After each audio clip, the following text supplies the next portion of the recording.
Good day, grade 12 learners. Welcome to today's business studies revision lesson. My name is Shellington Banda, and this lesson is brought to you by the Northern Cape Department of Education in collaboration with Pagama Research and Development. Our topic for today is Paper 2 revision, where we are going to be focusing on the subtopic revision on essay questions.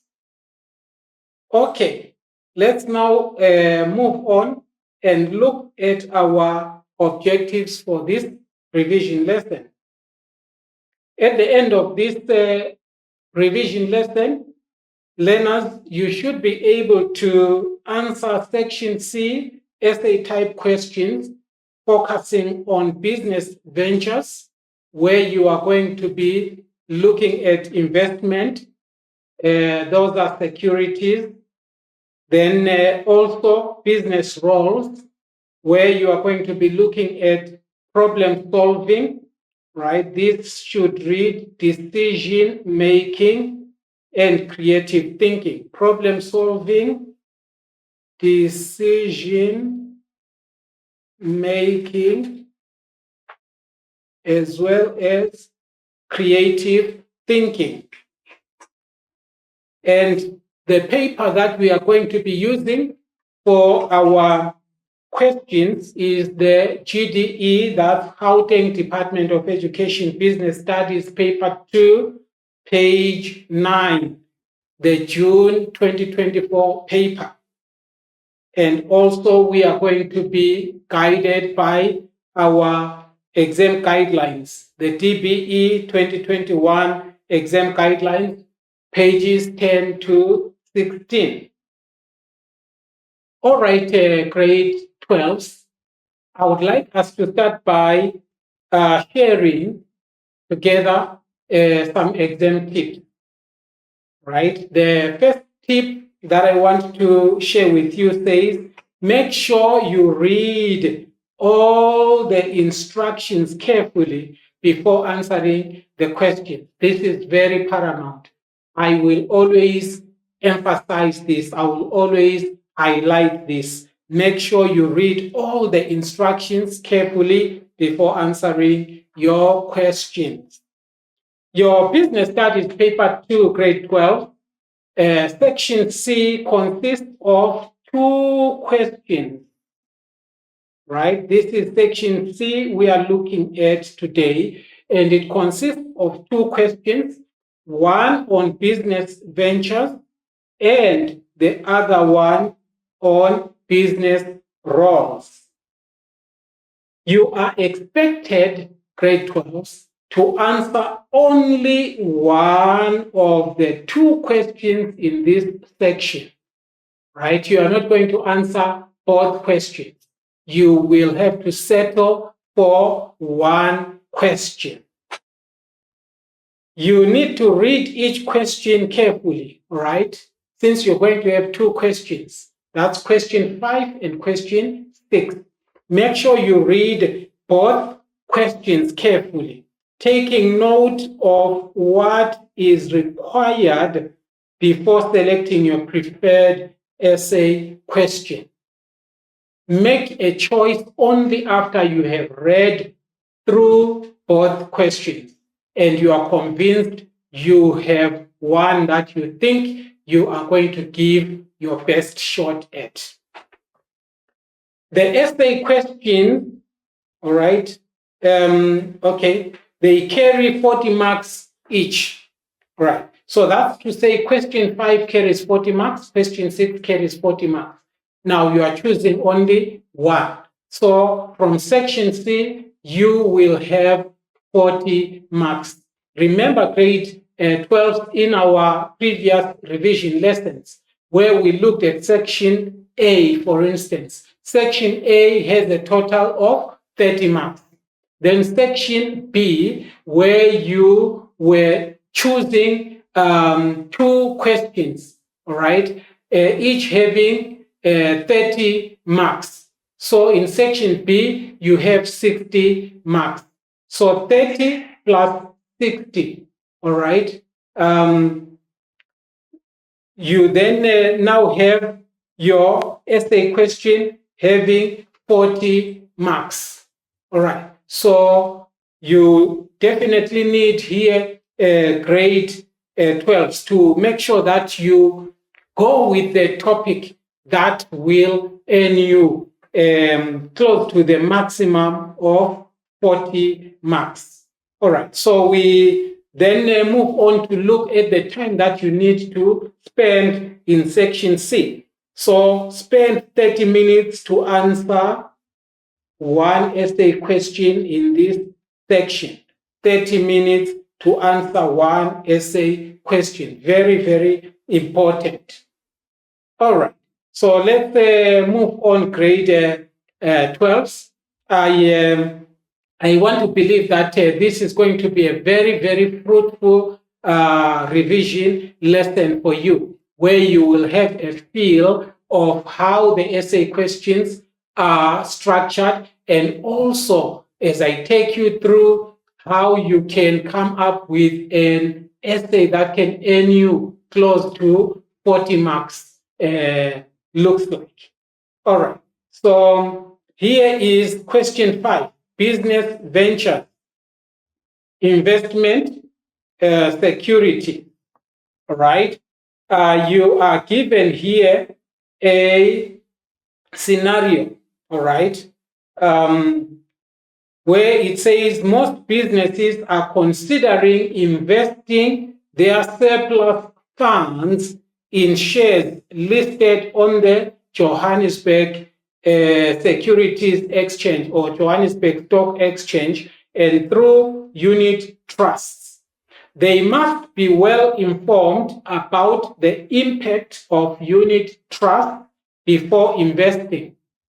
Businesses must also be aware of factors such as risk and return on investment when making an investment decision. Write an essay on investment security.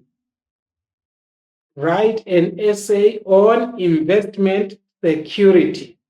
So you are being guided there as to what your essay should focus on, in which you include the following aspects. So there are aspects that you are going to need to discuss in your essay. One, you are going to be expected to outline the rights of ordinary shareholders. The rights of ordinary shareholders. Point number 2, explain the functions of the Johannesburg Securities Exchange, the JSE. So you're going to be explaining the functions of JSE. Then discuss the impact of unit trust as a form of investment. So you want to discuss the impact of unit trust as a form of investment in your essay. Then advise businesses on the following factors that should be considered when making investment decisions. Factors to be considered when making investment decisions. And these are, you're looking at risk, you're looking at return on investment, and that's for 40 marks grade 12s.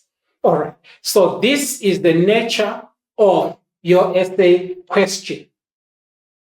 Now you will realize that you are being guided as to what the examiner wants your essay to entail, what your essay should contain. And you find that cue from these bullet points, because it says your essay on investment securities should include these points that are given here.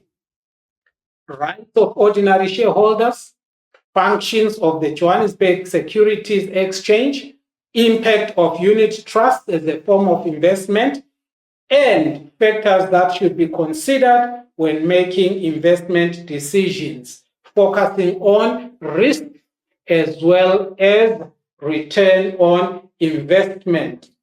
All right. Now remember grade 12. You need to plan your essay if you are going to do very well. You cannot just start writing an essay without planning, right? From your language classes, you have been taken through this, but I'm going to use this opportunity to also take you through your planning process for your business study, so that at the end of the day, come exam, you go in there smiling, you go out of that room smiling again. All right. So let's look at our essay plan. All right. So already you've got your topic, which will kind of guide your essay. And the topic is on investment security. That's our topic. So I already have it in my plan. If you want to use a mind map, please be at liberty to use a mind map. All right. Whichever way you want to structure your essay plan is okay. All right. Secondly, you want to have an introduction. It's always advisable, right, to have an introduction to your essay, because your introduction puts the reader in that frame of mind of knowing exactly what to anticipate or expect in the essay. All right. Then in your introduction here, I'm saying state what the essay will focus on. Right. So your introduction briefly must state what the essay will focus on. Then you will have your body, of course, right? And your body will have a number of paragraphs guided by those points which the examiner gave to you to say, these are the things your essay must include. So for your paragraph 1, you are going to be looking at the rights of ordinary shareholders. So you jot that in your plan. So paragraph 2, the functions of the Johannesburg Securities Exchange. Paragraph 3, impact of unit trust as a form of investment. Paragraph 4, factors like risk and return on investment. So these are the things that the examiner said they want you to include in your essay. So they form the body of your essay. And then your essay, of course, must end with a conclusion. So when you have a structure like this, grade 12s, you are sure positioned to be able to deal with each item that was said must be included in your essay. All right, let's move on now. Now that we have the structure that our essay will take or follow, we now want to look at each of these, all right? The introduction, the body, all right, those paragraphs, as well as the conclusion. We are going to start with the introduction. Now, your introduction, you have to present it in depth now, okay? Because we have moved from your plan. Okay, so here I'm saying state what the essay will focus on. Remember, that's what we said your introduction must state. You are stating what the essay will focus on. Now you are expanding on your introduction. You are not yet at the stage of writing your essay using continuous paragraphs. All right, so you are now stating what the essay will be about, or what the focus of the essay will be, right, in your introduction. So firstly, in your introduction, you are telling the examiner that your essay will speak to the rights of ordinary shareholders. Secondly, your essay will speak to the functions of the Johannesburg Securities Exchange. Thirdly, you are going to have your essay speak to the impact of unit trust as a form of investment. And finally, you are going to consider factors such as risk and return on investment. So this is included in your introduction. So whoever reads your introduction now knows what to expect in the body of your introduction. I hope we are together, grade 12s. All right, let's move on now. Having looked at the introduction, all right, we now want to see how it will look like as a continuous paragraph. All right, so here is our introduction. I chose to have it read as follows. Investing in securities provides businesses with an opportunity to optimize their surplus funds and enhance their financial growth. To make informed decisions, businesses must understand the intricacies of the securities market, including the rights of ordinary shareholders, the functions of the Johannesburg Securities Exchange, the JSE, the impact of unit trusts, and factors like risk and return on investment. I am done with the introduction. Now, my introduction was guided by that scenario, all right, or the context that I was given earlier. All right. So I am trying to bring out some issues in that context. And I'm saying investing in securities provides businesses with an opportunity to optimize their surplus funds and enhance their financial growth. To make informed decisions, businesses must understand the intricacies of the securities market, including, now I'm mentioning these things that my essay, I was told that my essay must include, including the rights of ordinary shareholders, the functions of the Johannesburg Securities Exchange, the impact of unit trust, and factors like risk and return on investment. So having done that, I have ticked every box for my introduction. All right, let's move on now, grade 12. I now move to the rights of ordinary shareholders, which happens to be my paragraph 1.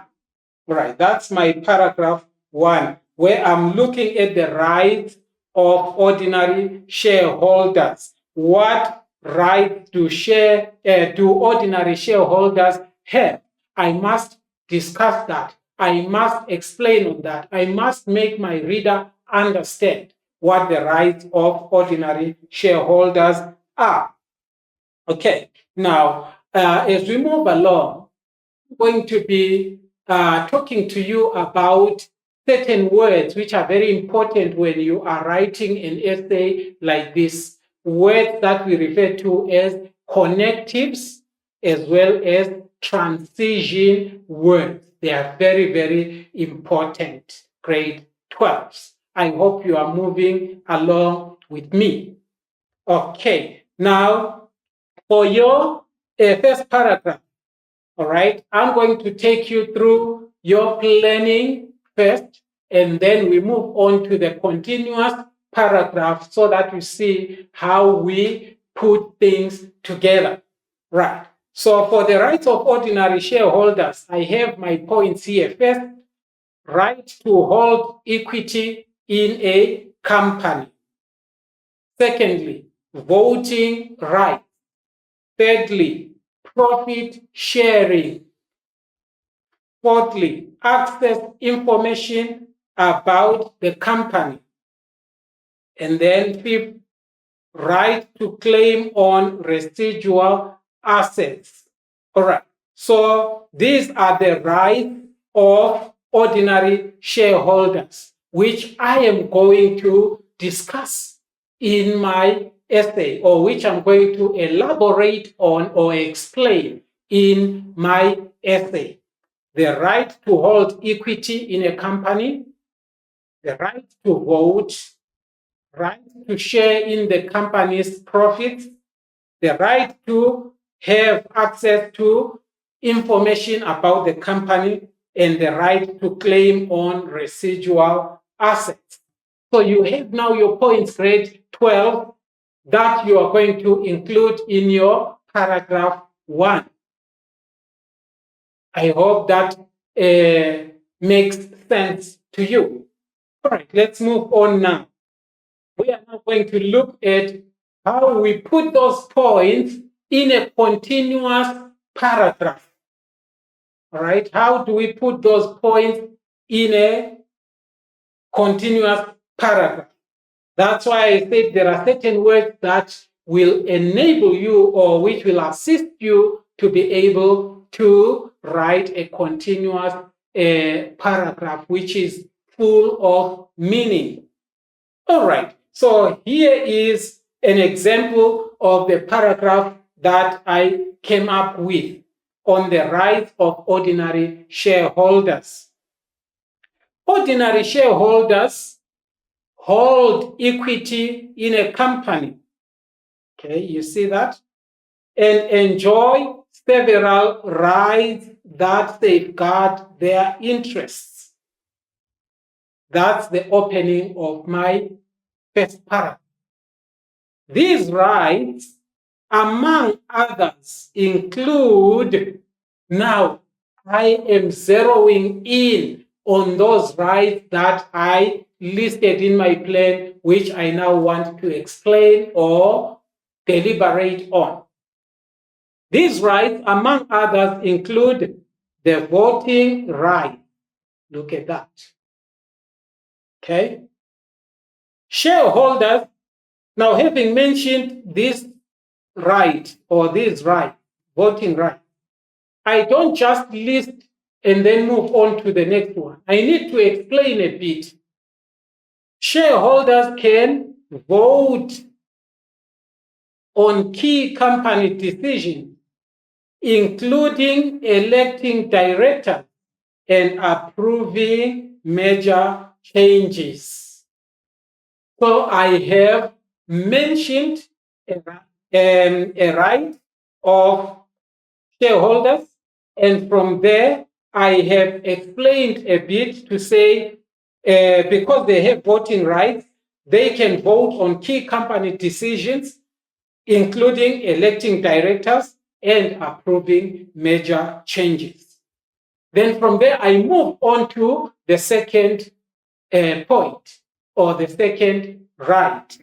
Secondly, now look at this word. Secondly, this is a connective that you can use. All right. This is a transition word that you can make use of. Right. Words like in addition, words like moreover, words like additionally. All right. Secondly, ordinary shareholders are entitled to profit sharing. I now have mentioned the second right of ordinary shareholders. Right? Having mentioned, I now say something to expand on this right of profit sharing. I move on to say they enjoy the privilege to share to a share of the company's profits through dividends, although these are not guaranteed. Can you see? So I have mentioned the second right, and I have explained a bit on that second right. Then I move on to the third one. Thirdly, right, look at this connective here. Thirdly, there is the right to access information about the company. This is another point that I am raising. For instance, now I am trying to exemplify, trying to give a situation or an example. For instance, ordinary shareholders have the right to access financial reports, right? So these financial reports are actually part of the information that these shareholders have a right to, right? For instance, ordinary shareholders have the right to access financial reports and other company information. Finally, look at that. That's another very important word. Finally, that means I'm now going to my last point that I want to discuss in this paragraph. Finally, ordinary shareholders have the right to claim on residual assets. This means that now I'm explaining what this right is all about, the right to claim on residual assets. This means that in the event of liquidation, should this company go bankrupt and goes into liquidation, shareholders can claim a share of the company's residual assets after debts have been settled or after debts are settled. All these rights, I'm now tying together everything that I've discussed in this paragraph by saying all these rights empower shareholders to influence the company's direction while benefiting from its growth. How is that, grade 12? So you have now a paragraph, complete paragraph, continuous paragraph about the rights of ordinary shareholders. You have mentioned 1, 2, 3, 4 points here with explanations, and you are definitely going to be getting about 10 marks from this, 8 to 10 marks. Okay, so that's our first paragraph. I hope you are following and you are gaining something as to how you piece together your points and then coming up with a beautiful paragraph. We move on now to the second paragraph. Remember, we were told that we must include in our essay the functions of the Johannesburg Securities Exchange, the JSE. Now, I want us to look at the points that we need in our plan, which we will then translate into a continuous paragraph. Here are the points that you will need. Remember, there are so many functions of the Johannesburg Securities Exchange, but you can discuss, let's say, maybe 4 or 5 of those. Okay. So firstly, it's facilitating trading. Secondly, price discovery. Number 3, capital formation. Function number 4, investor protection and fostering economic growth.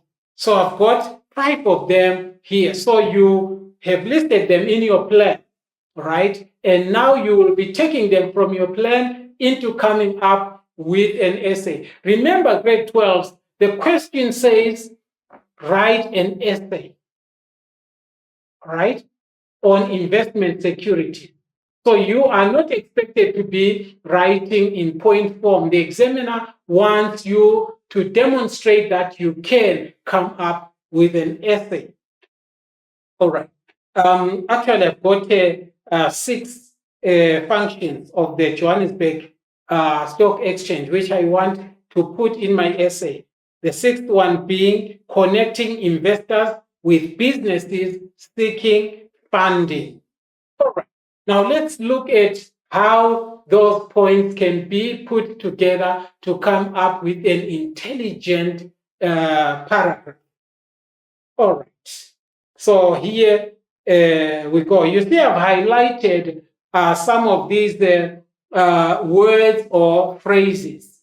They are my point.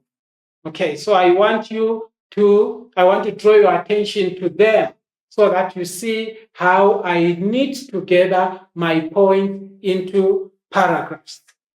So functions of the Johannesburg Securities Exchange. The Johannesburg Securities Exchange is South Africa's primary securities exchange and plays a pivotal or an important role in the financial market. So I'm introducing the functions of the JSE in my paragraph here.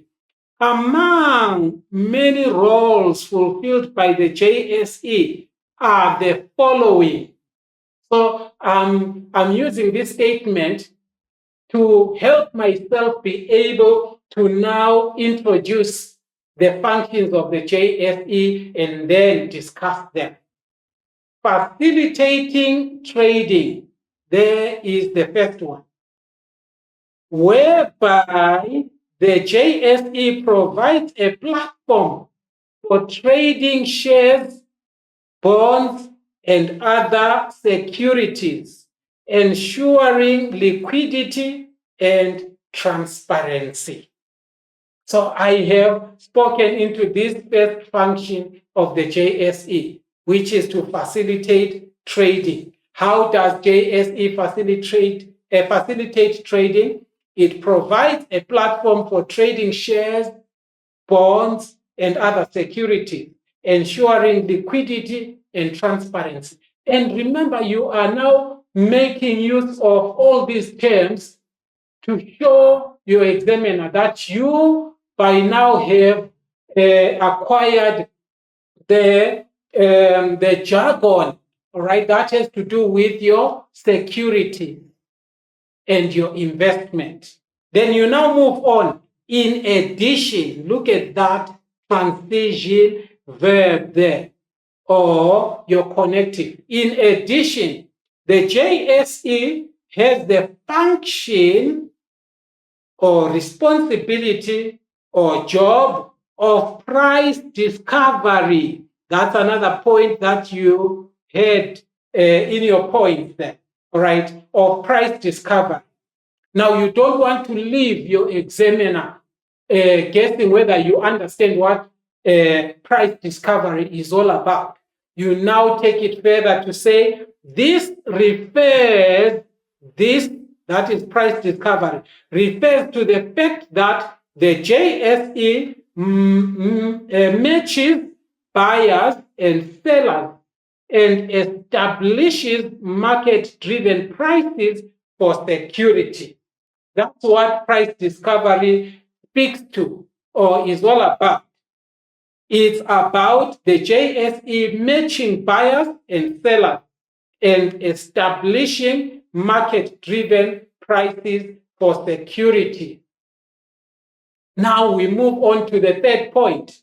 Furthermore, all right, look at that connective there or transition word. Furthermore, you are now saying, I'm now going to go to the next function of the JSE, having already mentioned two so far.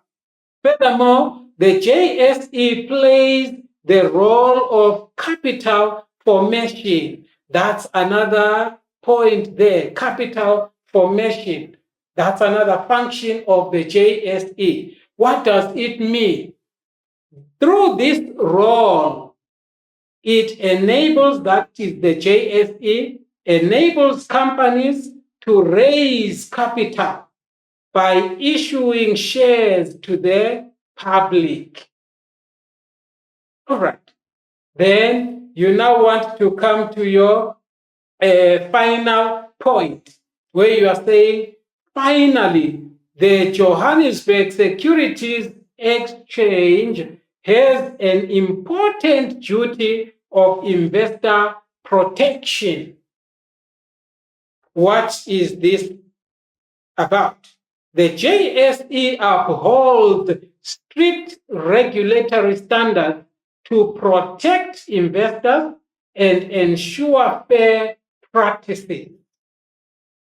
You have now mentioned and discussed your points on the functions of the Johannesburg Stock Exchange or the Johannesburg Securities Exchange. Then, to tie up everything in that paragraph, you now have a statement that reads, through its functions, the JSE fosters economic growth and connects investors with businesses seeking funding. So when you have done that great work, you have really hit the nail on the head, and you are guaranteed to earn very good marks for this paragraph. So you are done now with your 2 paragraphs. Your essay is not yet complete. Remember, you have got those 4 bullet points that are guiding you to say these are the things that you must include in your essay. Okay, so you have looked at the rights of ordinary shareholders in your paragraph 1. You now have looked at the functions of the JSE in your paragraph 2. Now you want to go on to paragraph 3, where you are going to be looking at the impact of unit trust as a form of investment. Now, grade 12s, let me emphasize, don't leave your essay halfway through, because you will not get the marks that are allocated for that essay. So make sure that you tick all the boxes. You want all those points to be in your essay. So now we are looking at the impact of unit trust as a form of investment. Remember, you always start with your points, and then from your points, you now coin or develop your continuous paragraph. All right. So what unit trusts are? So this is what your paragraph is going to consider, right? You want your reader to know what unit trusts are before you tell them about the impact of unit trust as a form of investment. You want also to speak to the benefits now of unit trusts, right? Which are diversification, professional management, affordability, easy accessibility, market risk due to market fluctuations. This, you are now going to be looking at the negatives, all right? All these other ones, you are looking at the positives, the benefit of your unit trust. Now you are going to look here at the negatives, market risk due to market fluctuations, and returns are not guaranteed. These are your points that you want to talk about in your 3rd paragraph. All right, now let's see how these can now be translated into a continuous paragraph. All right. Impact of unit trust as a form of investment. Unit trusts are collective investment schemes where funds from multiple investors are pooled and managed by professionals. So your reader gets to understand what unit trusts are. Your examiner gets to know that you really understand what you are talking about. Then you move on. They offer several benefits as an investment option. Remember, you have been asked to talk about the impact of unit trust as a form of investment. So you are now saying they offer several benefits as an investment option. And these benefits are, you now start to go into the benefits and talking about each of those benefits. Firstly, That word, important, very important. Firstly, diversification. All right, there is the first benefit. What do I mean by diversification? You now go on to explain. Diversification means that unit trust spread investments across various assets, reducing risk exposure. Then you now move on to the second point. The second benefit has to do with professional management. Then you want to talk more about this professional management. You say expert fund managers make investment decisions benefiting investors who may lack financial expertise. That makes part of the benefits or the positives or the advantages of unit trust as a form of investment, where expert fund managers make investment decisions which benefit investors who may lack financial expertise. Then you now want to move to the next impact of unit trust. The third advantage, you see, I'm using words like benefits, advantages, positives, all right, because we don't want to speak with only one word. Okay, so the third advantage of unit trusts is their accessibility. That's another point there.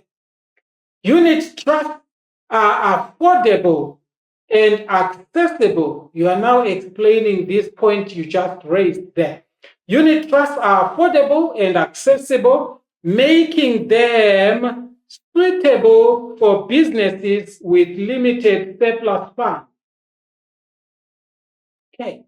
Then, now, because you are not only going to be looking at the positive side, you want to also consider the negative, because you are talking about the impact of unit trust as a form of investment. Now you introduce the downside of unit trust by using this word. However, there is the issue of market risk. That's the point there. It is worth noting that unit trusts are subject to market fluctuations and returns are not guaranteed. So you put the bright side and also the side of the risk. All right. So having said that, you now want to tie everything together in that paragraph, where you now say, while unit trusts provide diversification and ease of investment, businesses must evaluate their suitability based on their financial goals. So businesses look at their financial goals and then consider whether unit trusts, looking at these advantages and disadvantages, will be an option for them as a form of investment or not. All right, grade 12. So we now have included those 3 bullet points in our essay. We now move on, all right, to the last issue that our examiner said we must include in our essay. And these are the factors to consider when making investment decisions. Factors to consider when making investment decisions. Now remember what you do. Your points, grade 12, from that planning you did, all right, at the top. So you now have your points. You are simply going to be taking your points and then coming up with a beautiful paragraph. But before we get to the paragraph, what points will you raise here under the factors to consider when making investment decisions?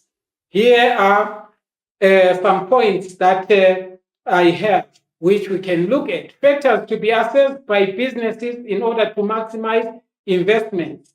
1, risk, and 2, return on investment. Okay, so these are the things that we were told must appear in our essay. Then liquidity, that's another factor. All right. Then time horizon, all right, another factor there. Now let's go on to look at how these will be considered in our essay. Maybe before we even go into considering the paragraph, let's just remind ourselves, grade 12s, of these terms. Risk, all right? What do you remember about risk? Risk speaks to the possibility, right? Possibility of losing some or all of the invested amount, or not achieving the expected returns. All right, that is what risk is. Possibility of losing some or all of the invested amount. Then what about investment on return, grade 12? Return on investment, the ROI or ROI, right? This refers to the potential, right? Potential returns on a business's investment. So when a business invests, right, it expects potential returns, and those potential returns are what we refer to as return on investment. And then we've got this term here, liquidity. All right. What is liquidity? Liquidity is the ability to quickly and easily convert an asset into cash. All right. Ability to quickly and easily convert an asset into, you want to convert it into cash, all right? And we need to qualify that by saying without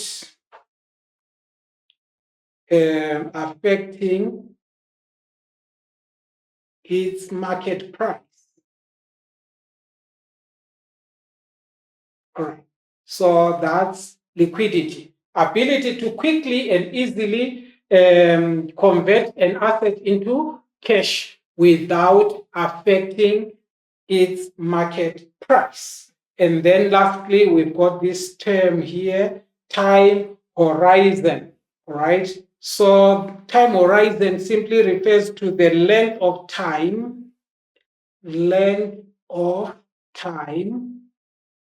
an investor, right, plans to hold an investment, plans to hold an investment.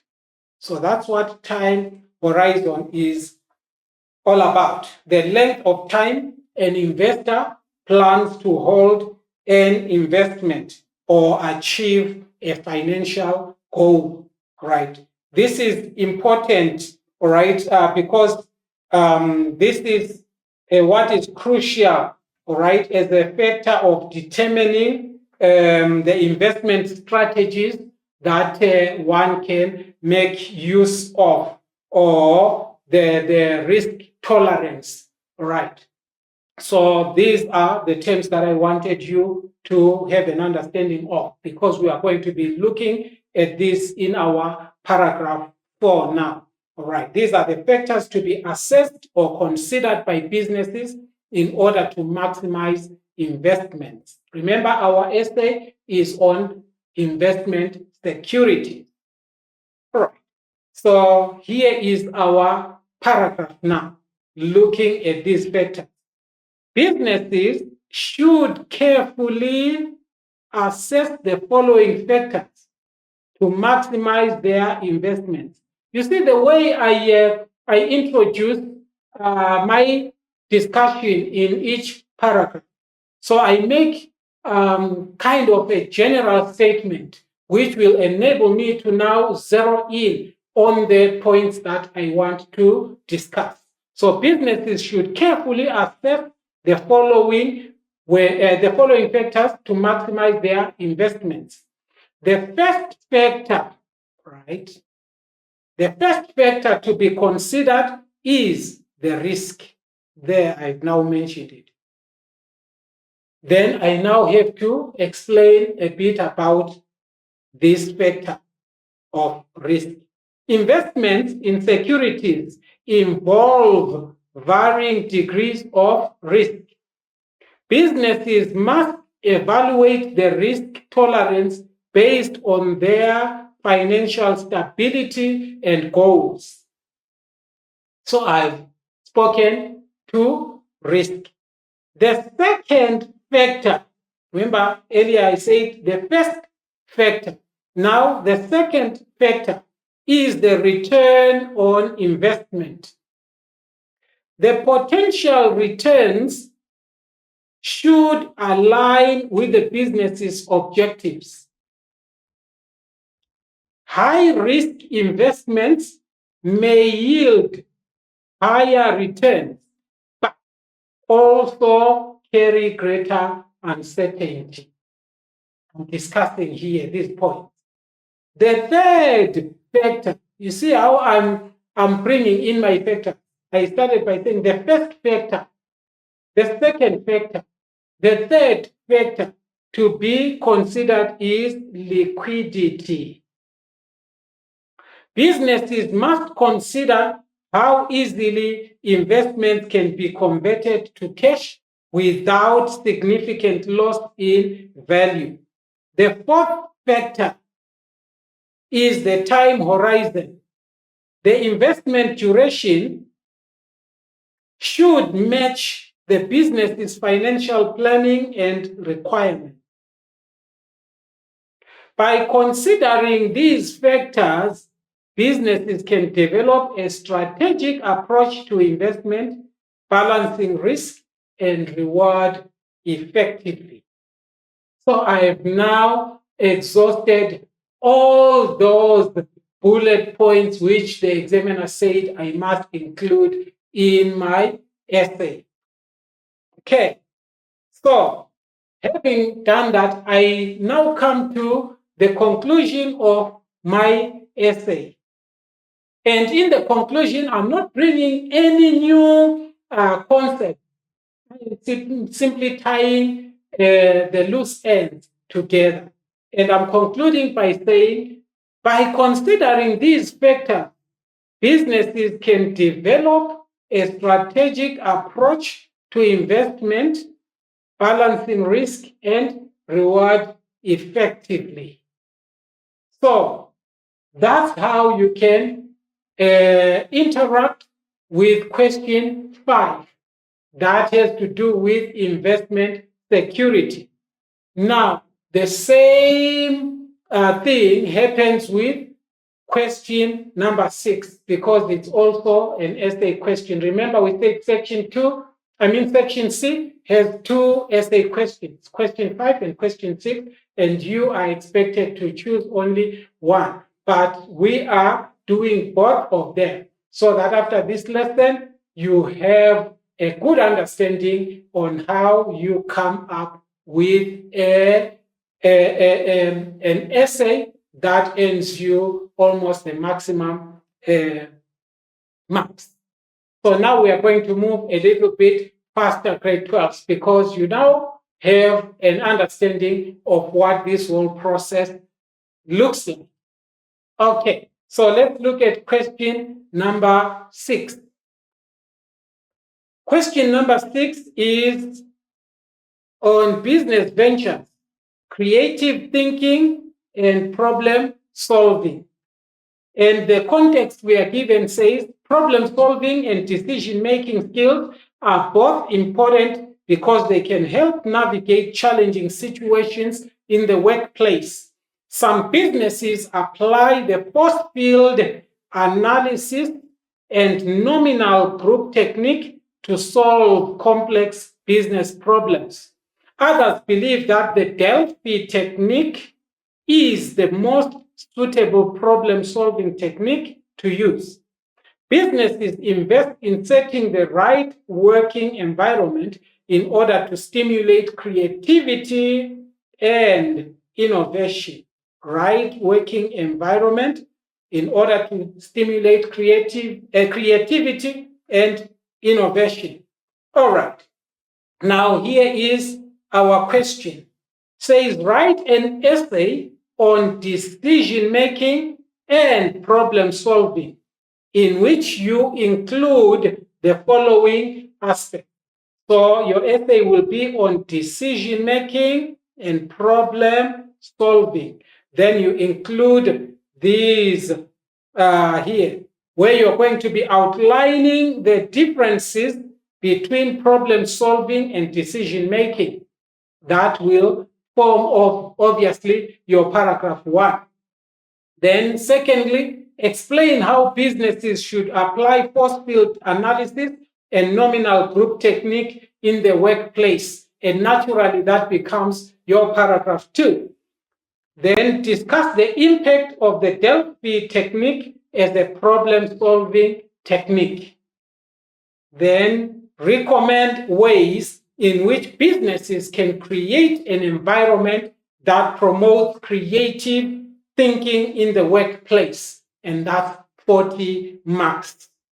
All right. Now let's move on and see how we can come up with our essay. Now remember, we said we start with the essay plan.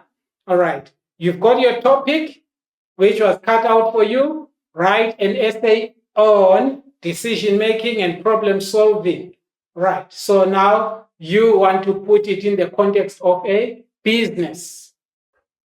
Then introduction, right? State what the essay will focus on. I explained on that earlier on. Then you have your body. Your body will have paragraphs depending on how many bullet points your examiner pointed to, right? Paragraph 1, difference between decision making and problem solving, right? These also are guided by the fact that you want your essay to be logical. You want your essay to flow. All right, paragraph 2, application of post-field analysis.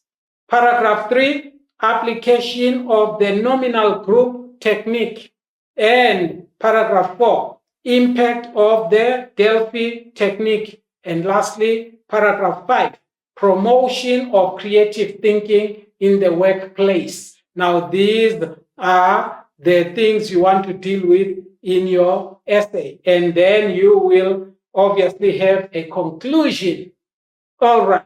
Now, if you have planned your essay grade 12, and it so happens that at the end, you don't have enough time maybe to write your conclusion, your examiner will look at your plan and see, oh, this person had a brilliant plan, and they wrote out their essay, all their paragraphs, but fell short of the conclusion. You might find that you get still your marks that you would have been given, even though you may not have this conclusion. All right.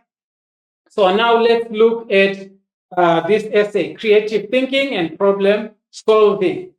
In your introduction, you are stating what the essay will focus on. What will this essay focus on? It will focus on the differences between problem solving and decision making. It will focus on application of structured approaches to problem solving, right? These are the structured approaches to problem solving: post-field analysis, nominal group technique, the impact of the Delphi technique. All right. So we move on. Promotion of creative thinking in the workplace. These are the things that your essay will deal with. So in your introduction, you want the examiner or anyone reading your essay to know what this essay will be about. All right, here is your introduction now as a continuous paragraph. All right, this is how I chose to introduce it. In the fast-paced and dynamic world of business or changing world of business, creative thinking and effective problem-solving skills are essential for navigating challenges and capitalizing on opportunities. Already, I am using these terms here because that's what the context spoke into. By understanding the differences between problem solving and decision making, employing systematic techniques, and fostering innovation in the workplace, businesses can enhance or improve their ability to overcome obstacles and achieve sustainable growth. I have introduced my essay. Then now I move on, grade 12, to the differences between problem solving and decision making, because this is my paragraph 1. So I'm starting with the point, problem solving.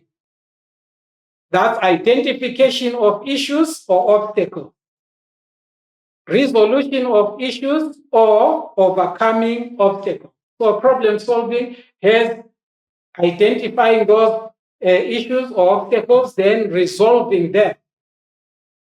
Analysis of situations, generation of solutions, and implementation of the best course of action. Those are my points for problem solving. Then decision making. Remember, we are looking at the differences between problem solving and decision making. Now, decision making has to do with selection of alternative solutions or choices, evaluation of options, and making informed judgments to achieve desired outcomes. Now, we move on to our paragraph, where we are now having a continuous writing. You see, I didn't highlight anything here because I take it that you now are able to follow the process. While problem solving and decision making are interconnected, see that word, why? These two concepts are interconnected. They serve distinct purposes. Problem solving, on one hand, is the process of identifying and resolving issues or obstacles. Decision making, on the other hand, focuses on selecting among alternative solutions or choices. Problem solving involves analyzing situations, generating solutions, and implementing the best course of action, while decision making emphasizes evaluating options and making informed judgments to achieve desired outcomes.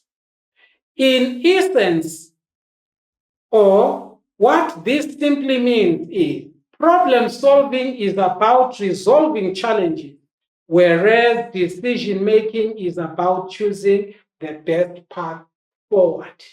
So I am done with my first paragraph. All right, we move on to the second paragraph. Application of force field analysis. I'm starting with my points, which I will include in my second paragraph. What is force field analysis about? Structured approaches to tackle complex problems effectively. Force field analysis is one of such.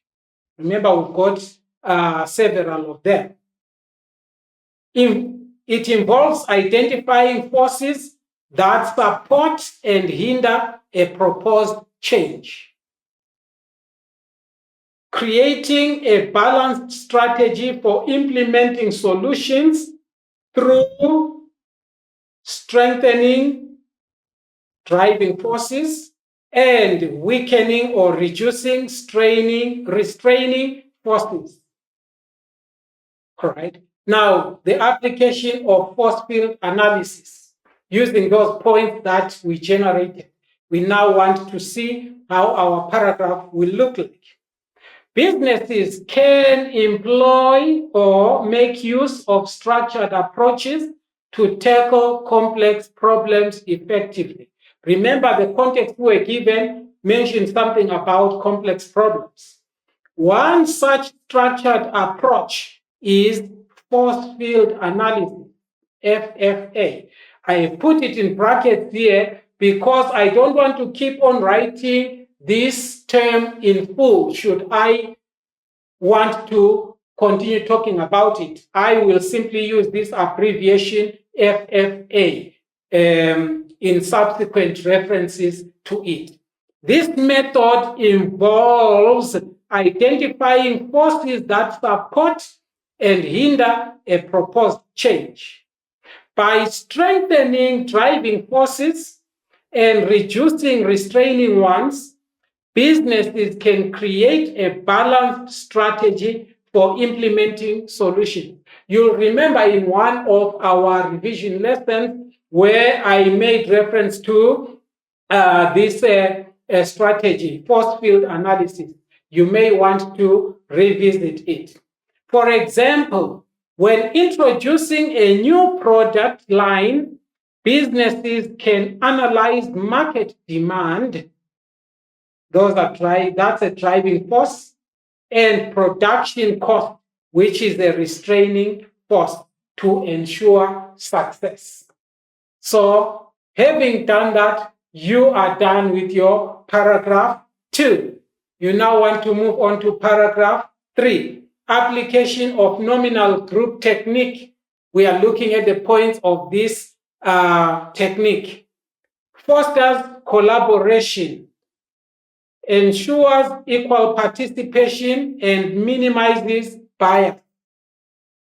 Promotes systematic analysis and diverse input. All right.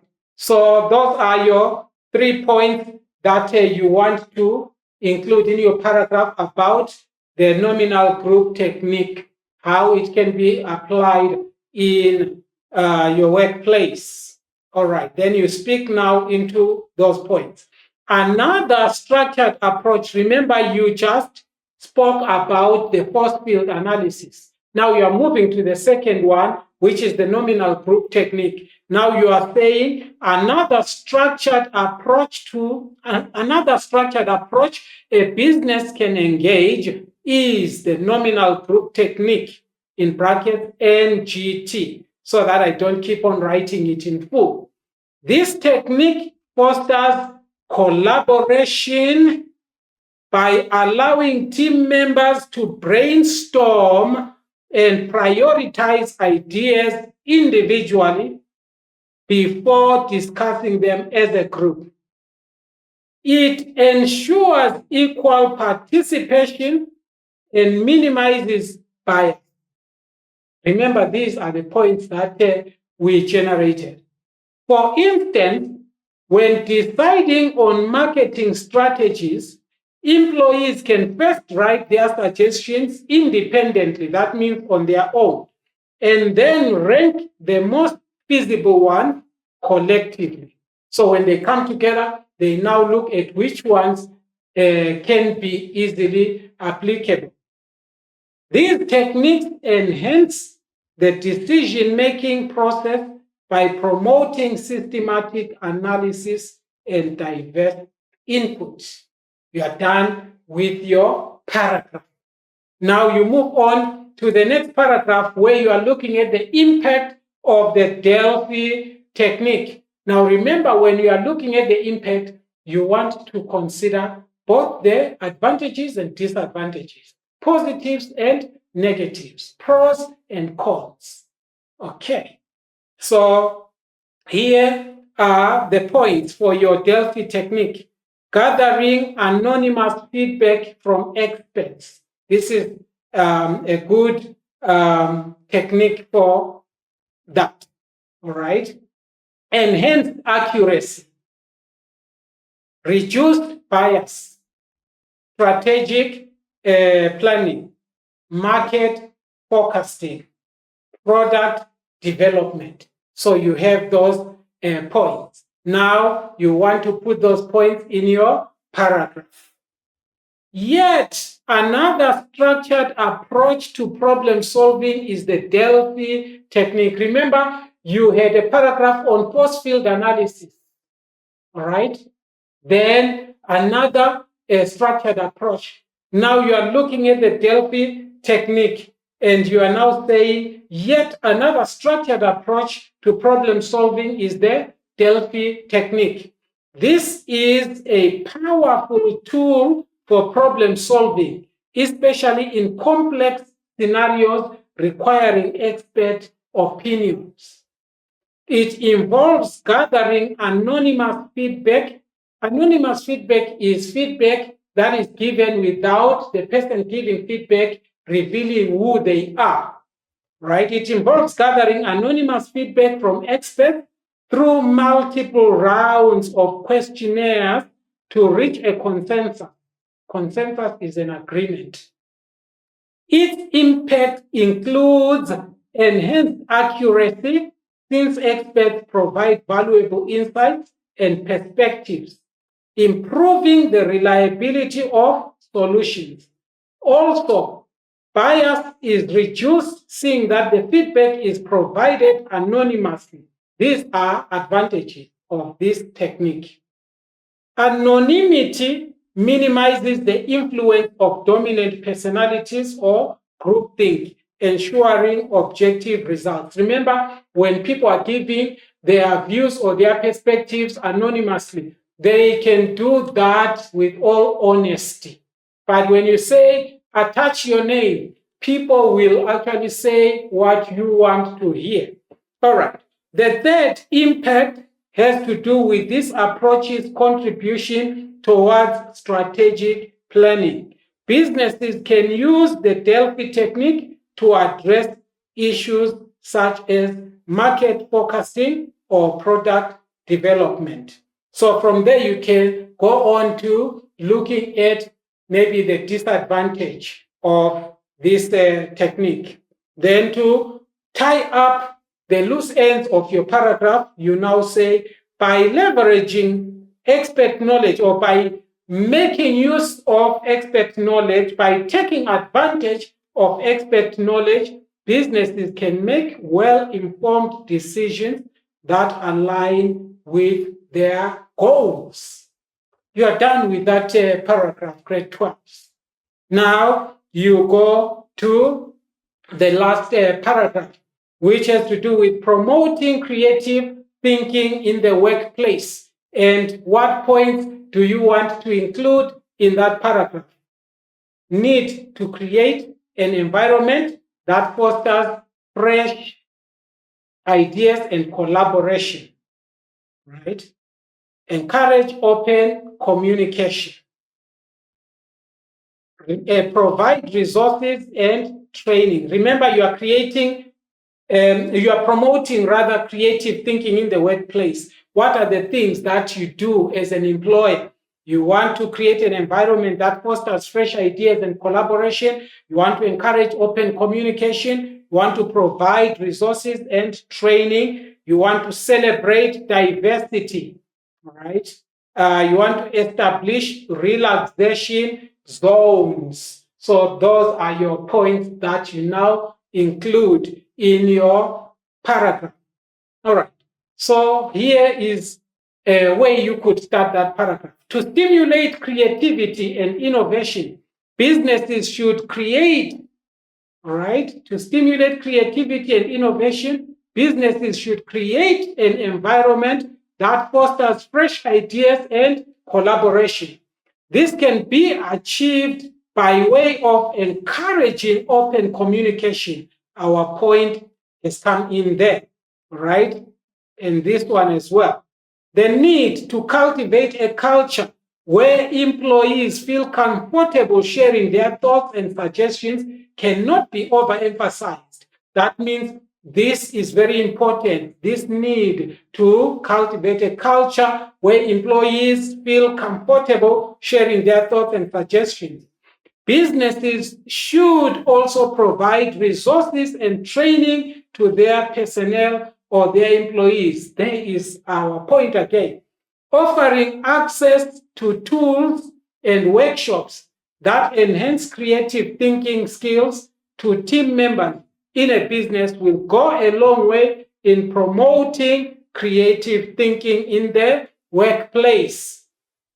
Of equal importance is the culture of celebrating diversity. The business must take upon itself to embrace diverse perspectives to enrich problem solving and idea generation. You have discussed at length, include making sure that all your points are in the grade 12s. All right. Now, having done that, you now come to your actually, I've got a last point that I have, all right, where you are saying lastly is the establishment of relaxation zones. Remember, you are promoting creative thinking in the workplace, so you can do that by establishing relaxation zones. Creation of spaces for employees to unwind as relaxed minds are more likely to generate creative ideas should be prioritized. There are such workplaces where you find that they've got a lot of recreational zones in the workplace. By investing in a supportive and inspiring workplace, businesses can unlock the creative potential of their teams and drive innovation. And you have closed that paragraph. All right. Now you come to your homework. All right. So this is the homework you are going to do. I want to believe grade 12 that you took something home. You are taking something home out of today's lesson on how to answer questions 5 and 6 in your exam. All right. Those are your essay type questions. So your homework, all right, is also an essay question that you're going to answer. Business environment legislation. The Broad-Based Black Economic Empowerment Act is one of the popular acts that benefits both businesses and designated groups. Businesses should know the advantages of the act on their operations to avoid penalties for non-compliance. They should also apply management control and ownership as part of the BBBEE pillars in the workplace. Write an essay on the Broad-Based Black Economic Empowerment Act, in which you include the following aspects. Outline the purpose of the BBBEE Act. Explain the advantages of the BBBEE Act for businesses. Discuss penalties that businesses may face for non-compliance with the Act. Suggest ways in which businesses could apply the following pillars of BBBEE in the workplace. Here are the pillars: management control and ownership. So I am very confident that by now you are able to work through this on your own. Please give it your best shot and then compare what you will have done with your classmates. Your teachers are going to be able to assist you by reviewing your work. All right, grade 12s, we are coming now to the summary of our lesson. This revision lesson covered section C, questions 5 and 6, taken from the GDE Business Studies paper 2, that's June 2024 paper. All right. The questions dealt with focus on business ventures and business roles. And our next revision lesson will still be focusing on paper 2, section C, questions 5 and 6. And I want to say thank you so much, grade 12, for being so attentive. I have so much trust in you and know that come your exams, you are going to be coming out tops. Thank you, thank you, thank you. Have a wonderful day. Till we meet again in our next revision lesson. Bye for now.